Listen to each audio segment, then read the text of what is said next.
اعوذ باللہ من الشیطان الرجیم بسم اللہ الرحمن الرحیم ان اللہ وملائکتہ یصلون علی النبی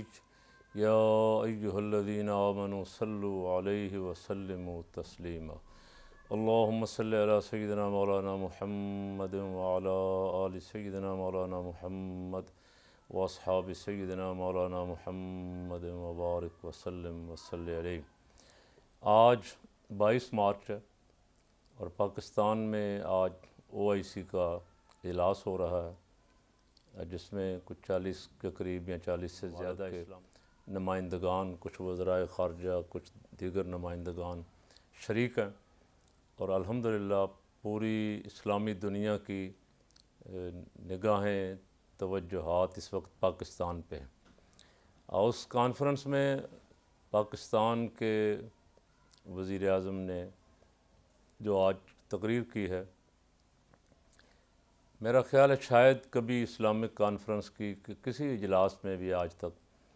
ابتدا سے جب شاہ فیصل مرحوم اور ذوالفقار علی بھٹو وغیرہ تھے، اس وقت جب اسلامی کانفرنس ہوئی تھی تو بہت سارے مسائل ڈسکس کیے گئے، لیکن وہ سارے ممالک جن کا میں ذکر کر رہا ہوں بڑے بڑے، سب امریکہ کے زیر اثر تھے۔ کئی سالوں بعد جب یہ کبھی کانفرنس ہوتی ہے تو مغرب کی اور امریکہ کی کوشش ہوتی ہے کہ ان کی مرضی کا ایجنڈا ہو اور ان کی مرضی کی گفتگو ہو،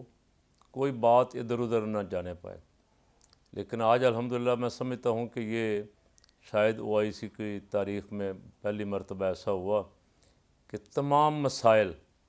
جو اس وقت امت مسلمہ کو درپیش ہیں ان کا ڈٹ کر میزبان ملک کے وزیر اعظم نے ذکر کیا ہے اور یقیناً اس کی تعریف کی جانی چاہیے۔ ایک تو انہوں نے ناموس رسالت کا مسئلہ جو اقوام متحدہ میں اٹھایا اس کا ذکر کیا ہے، اسلامو فوبیا کا ذکر کیا ہے، نیوزی لینڈ میں مسلمانوں کی مسجد پہ جو حملہ ہوا اور 50 سے زیادہ مسلمان شہید ہوئے اس کا ذکر کیا ہے، فلسطین اور کشمیر کے مسلمانوں پہ ہونے والی زیادتیوں کا ذکر کیا ہے، اور سب سے اہم بات یہ کہ یہ کہا سب کی موجودگی میں کہ اس وقت ہم اتنی بڑی تعداد میں 1.5 ارب کے قریب ہونے کے باوجود بھی مختلف مسائل پہ، مختلف ملکوں پہ ہونے والے مظالم پہ احتجاج بھی نہیں کر سکے، اور اس احتجاج نہ کرنے کا نتیجہ یہ ہے کہ ان کو توہین آمیز خاکے بنانے والوں کو اور جرأت ہوئی، وہ اور بڑھتے گئے اور بڑھتے بڑھتے ایک وبا کی صورت میں پوری دنیا میں اس وقت ایک بہت بڑا فتنہ انہوں نے کھڑا کیا ہوا ہے۔ اب بار بار آواز اٹھانے کی وجہ سے ہمارے ملک اور دیگر ممالک کے کچھ نمائندگان کے بار بار آواز اٹھانے کی وجہ سے الحمدللہ 15 مارچ کو اسلامو فوبیا کے خلاف یوم منانے کا ایک فیصلہ کر لیا گیا ہے اقوام متحدہ میں، اور ہر سال لوگوں کو کم از کم یہ یاد تو کروایا جائے گا کہ بھئی یہ اسلام کے خلاف۔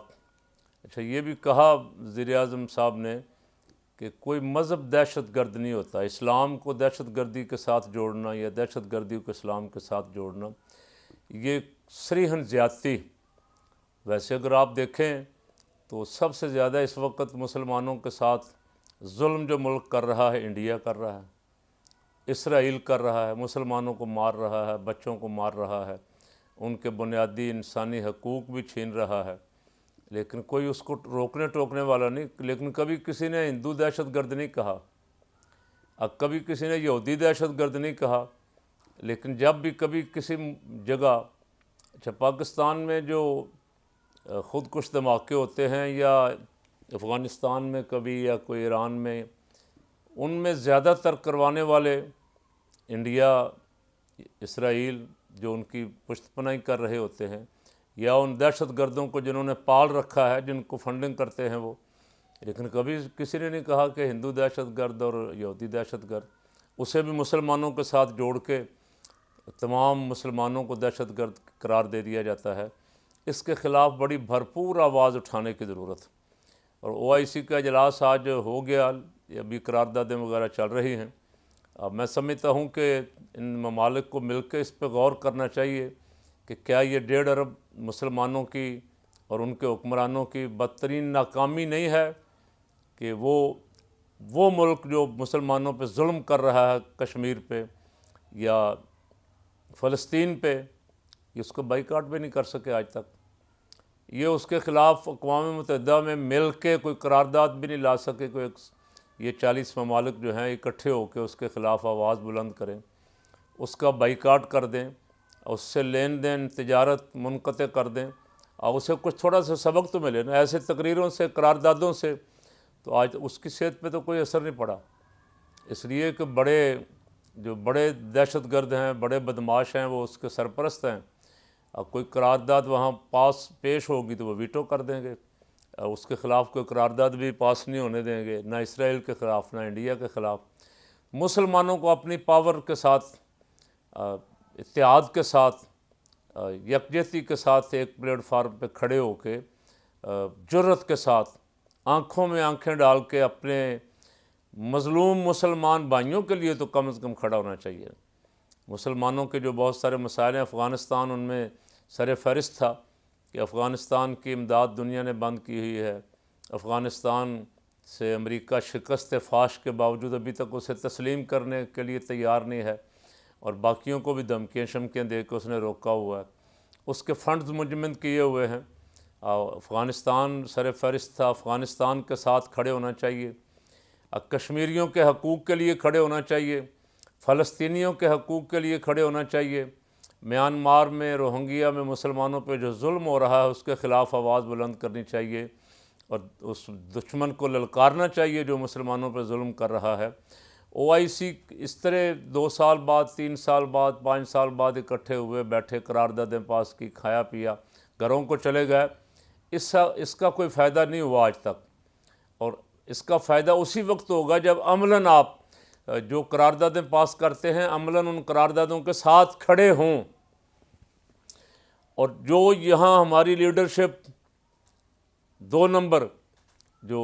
غیر ملکی اشاروں پر اور غیر ملکی فنڈنگ پہ چلنے والی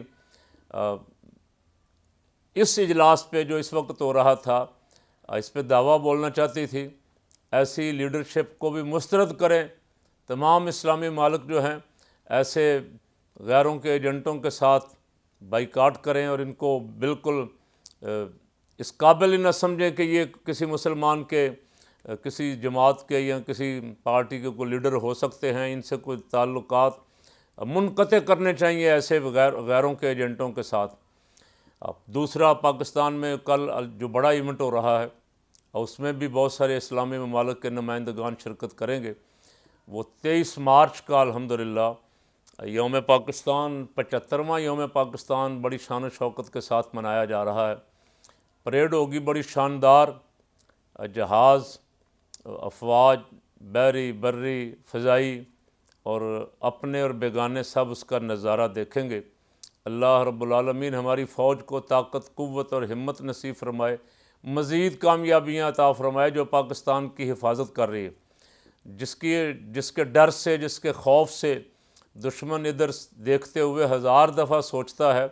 کہ پاکستان ایک بڑی فوجی قوت ہے، بڑی فوجی طاقت ہے، اور الحمدللہ پاکستان اس وقت ایٹمی میزائل پروگرام میں کسی سے پیچھے نہیں۔ تو یہ وہ انجینئر، وہ سائنسدان، خصوصاً ڈاکٹر عبدالقدیر خان اور ان کے ساتھی، ان کے رفقا، جو پاکستان کے استحکام کے لیے سارا کچھ کر گئے، جس کی وجہ سے آج الحمدللہ ہم سر فخر سے بلند کر کے جی رہے ہیں، عزت سے جی رہے ہیں۔ اللہ ان سب کی قبروں پہ کروڑوں رحمتیں نازل فرمائے، اور اس 75ویں یوم پاکستان پہ ہم سب دعا گو ہیں کہ یہ پاکستان ہمارے بزرگوں نے جس کام کے لیے بنایا تھا، مینار پاکستان پہ جو قرارداد پاکستان پاس ہوئی، اور جس پہ پاکستان کا نعرہ لگا، اور بر صغیر پاک و ہند کے کونے کونے میں، چپے چپے پہ پاکستان کا مطلب کیا، لا الہ الا اللہ محمد رسول اللہ کا نعرہ گونجتا رہا۔ خدا کرے کہ یہ قوم اس طرف لوٹ آئے، لیڈرشپ اس طرف لوٹ آئے، اور جو وعدہ کیا گیا تھا قوم سے، اس وعدے کو ایفا کرے، اور پاکستان کو اس کی اصلی منزل کی طرف، جس کے لیے یہ بنایا گیا تھا۔ یہ ایک نظریاتی مملکت ہے، یہاں جو تماشا کرتے پھر رہے ہیں یہ بچے جمہورے، یہ ان کے لیے نہیں بنا تھا کہ وہ آئیں اقتدار پہ بیٹھیں ملک کو لوٹیں اور پھر غائب ہو جائیں اور پھر آ جائیں 2 سال بعد اور پھر آ کے یہاں تماشا کریں اور ملک لوٹیں اور لے جائیں۔ یہ جس مقصد کے لیے بنا تھا اس سے محبت کرنے والوں کو اٹھنا ہوگا، میدان میں نکلنا ہوگا، اپنے اپنے اختلافات ختم کر کے پاکستان کے لیے متحد ہونا ہوگا۔ پاکستان قائم رہے گا تو ہماری سیاست بھی قائم رہے گی، پاکستان قائم رہے گا تو ہماری پگڑیاں، ہماری ٹوپیاں، ہماری دستاریں، ہماری عزتیں بھی بحال رہیں گی۔ اگر خاکم بدہن پاکستان کو نقصان پہنچا تو پھر کوئی سلامت نہیں رہے گا۔ ہاں وہ لوگ جن کے پاس ڈبل نیشنلٹیاں ہیں، ڈیول نیشنلٹیاں ہیں، وہ بھاگ جائیں گے، اور جو ووٹ دے کے ان کو ہر دفعہ لاتے ہیں نعرے مار مار کے، وہ یہاں اسی ملک کے ساتھ جئیں اور مریں گے، ان کو یہاں ہی رہنا ہے۔ اس لیے اس ملک میں کوشش کریں، اللہ جب موقع آپ کو عطا فرمائے تو اس ملک میں جس مقصد کے لیے 23 مارچ کو قرارداد پاس ہوئی تھی مینار پاکستان والی جگہ پہ، ہزاروں لاکھوں افراد، ہمارے اکابرین علماء، مشائخ، قائد اعظم محمد علی جناح رحمۃ اللہ علیہ اور یہ ہستیاں جہاں جلوہ گر تھیں، وہاں سے جو آواز گونجی تھی جس مقصد کے لیے ملک بنا ہے، خدا کرے ہمیں اسے اس مقصد کی طرف لانے کی، اس منزل پہ پہنچانے کی توفیق عطا فرمائے۔ اللہ اس ملک کو سلامت رکھے اور ملت اسلامیہ کو اسی طرح جس طرح آج ہم نے ایک منظر دیکھا کہ ایک جگہ اکٹھے ہیں، خدا کرے یہ سارے ایک پلیٹ فارم پہ اکٹھے ہو جائیں، اتحاد بھی ان کے اندر قائم ہو جائے، اور اتحاد کے ساتھ ساتھ جس جہاد کی ضرورت ہے، جس کا ان کے رب نے حکم دیا، ان کے رسول کریم صلی اللہ علیہ وسلم نے، ہمارے آقا مولا نے حکم دیا، یہ سب اور ہم پوری قوم اور پوری امت مسلمہ اس کی طرف آ جائیں تو انشاءاللہ منزل قریب آ جائے گی۔